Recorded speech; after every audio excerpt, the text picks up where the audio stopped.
Good morning, Year 6, and welcome to Friday's home learning journey. Now, on Wednesday we did this draft, didn't we? And then yesterday you went away and you started writing up, and you had to remember not to write up your plan.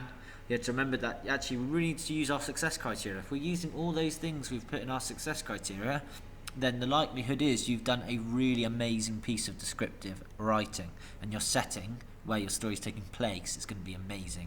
And then proofread your work, check for sense, and we're going to do more on that today. So today what you really need to be doing is going through and editing and improving your final descriptive setting.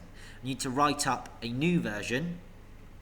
So I'm going to just put that, write up a new version in your neatest handwriting.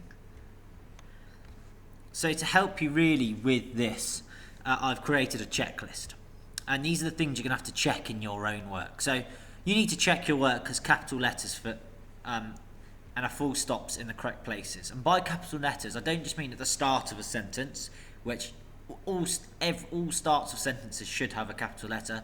Also names, so Gandalf, Bilbo, Thorin, they all need capitals because they're all names. All names of places, Rivendell, Mirkwood, the Lonely Mountain, they are all names, so they need capital letters. So make sure that you're checking your work for capital letters and full stop. The next one is to check your work makes sense.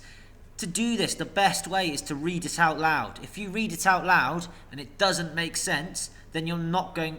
No one can understand it. So you must read your work out loud to check that each sentence makes sense.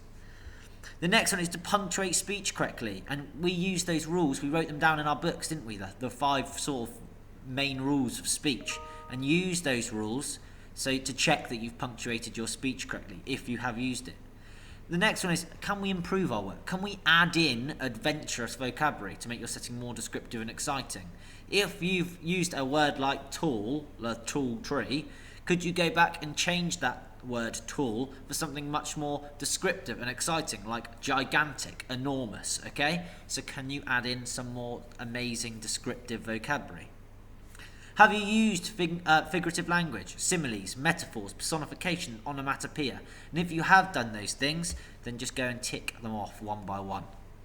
And then finally, when you do write up your new improved version, it must be in your neatest writing. It must be, okay? So make sure you're using your neatest handwriting.